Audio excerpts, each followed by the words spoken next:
তো বন্ধুরা, অনেকদিন পর ভিডিও বানাচ্ছি। এতদিন টপিক পাইনি কোনো, আজকে ভালো টপিক পেলাম, আজকে ভিডিওটা বানাচ্ছি। তো আজকে টপিক হচ্ছে 20শে নভেম্বর 2023।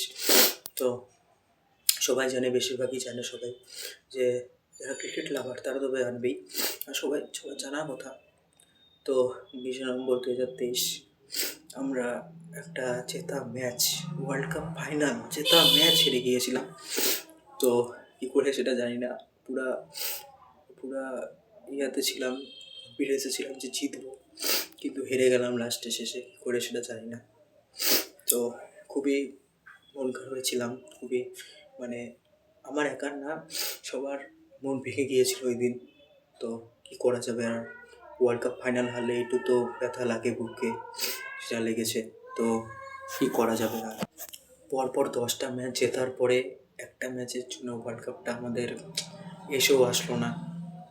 তো রোহিত শর্মাকে দেখে, বিরাট কোহলিকে দেখে, মোহাম্মদ শামিকে দেখে খুবই খারাপ লাগছিল। যতটা কান্না পাচ্ছিল তার দ্বিগুণ কান্না পাচ্ছিল। তো ওয়ার্ল্ড কাপ হারার তো একটা দুঃখ থাকে, দুঃখটা ছিল। তো এই দুঃখের দিনের আজকে ইন্টারন্যাশনাল মেন্স ডে বলে আজকে, কিন্তু ক্রিকেটের ভাষায় বলবে black day Indian cricket team. তো 2 বছর হয়ে গেল, কিন্তু এখনও মুভ অন করতে পারছি না গাইস, এখনও মুভ অন করতে পারছি না। 2টা বছর হয়ে গেল দেখতে দেখতে, কিন্তু মুভ অন এখনও হচ্ছে না। এই সেদিনই আমরা ওয়ার্ল্ড কাপ হেরে গেছিলাম, ওটা 2 বছর হয়ে গেল দেখতে দেখতে। তো ওয়ার্ল্ড কাপ জিতলে যতটা খুশি হয়, মানে খুশি লাগে, ওয়ার্ল্ড কাপ হারলে তো দুঃখটা ওরকমই লাগবে, তার বেশি লাগবে, মনে একটা ব্যথা লাগবে। তো ওই দিন এখনও মনে আছে যে ওই শুরু থেকে শেষ অব্দি ম্যাচটা দেখার পরে মেনে নিতে পারছিলাম যে ইন্ডিয়া কীভাবে হারতে পারে, 10টা পরপর ম্যাচ জিতে কীভাবে একটা টিম ফাইনাল ম্যাচে হারতে পারে। তো কী করা যাবে আর, হেরে গেছি। এখন হারটাকে তো এখন মনে এখন ব্যথা আছে, এখন ওটা তো এখন করতে পারবো না। সবাই বলে হার্ট ব্রেক হয়, দেখে ব্রেকআপ হলে হার্ট ব্রেক হয়, কিন্তু আমাদের মতো ক্রিকেট ফ্যান যারা আছে সে 19 নভেম্বর হার্ট ব্রেকই ওটা ভালো জানবে। তো একটা ব্রেকআপ আমাদের কিচ্ছু করতে পারবে না, 19শে নভেম্বর যা করে দিয়ে গেল আমাদের। তো আজকের দিনে 2 বছর হয়ে গেল। তো কী আর বলবো, এই দিনটা মানে একটা অভিশপ্ত দিন আর কি, মানে কিছু বলার নেই। আজকের দিনের 2 বছর দেখতে দেখতে কেটে গেল, তো কী আর বলা যায়। তো এটাই বলবো যে আই হোপ 2027 ওয়ার্ল্ড কাপটা আমরা জিতবো, রোহিত শর্মা বিরাট কোহলির হাতে ওয়ার্ল্ড কাপ ট্রফিটা আমরা দেখবো। তো ওটা দেখার জন্যই আমরা 2023 ফাইনালটা পুরো ফুল সাপোর্টে ছিলাম, ইন্ডিয়া জিতবে। আমি তো পুরো কনফিডেন্সে ছিলাম।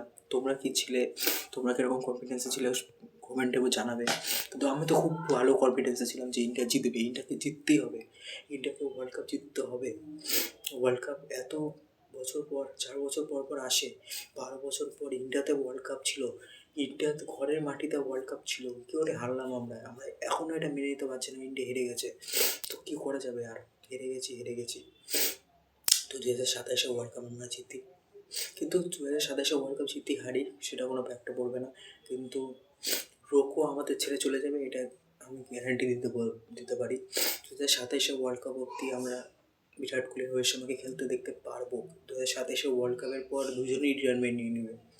তো তারপরে কীভাবে আমি তো ক্রিকেট দেখা ছেড়ে দেবো, আর ক্রিকেট দেখার মতো কিছু থাকবে না, কারণ এই দুটো প্লেয়ারকে দেখে আমরা ক্রিকেট দেখা শুরু করেছি। আমি বিশেষ করে বিরাট কোহলিকে দেখে ইন্সপায়ার হয়েছি, বিরাট কোহলিকে দেখে ক্রিকেট খেলা দেখা শুরু করলাম, বিরাট কোহলিকে দেখে ক্রিকেট খেলা শুরু করলাম, ক্রিকেট দেখাও শুরু করলাম।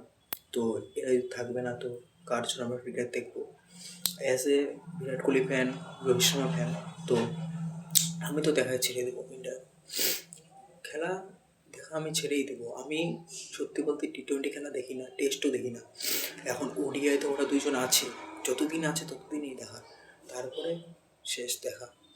আর ক্রিকেটের প্রতি ইন্টারেস্ট চলে যাবে, ওরা দুজন চলে গেলে। দুটো ফর্ম্যাট থেকে চলে গেছে, টেস্ট T20 থেকে চলে গেছে, এখন ODI থেকে যেদিন যাবে ওই দিন পুরো ইন্টারেস্টই চলে যাবে। তখন অপেক্ষা করতে হবে IPL-এর অপেক্ষা, যে IPL-এ কখন নামবে।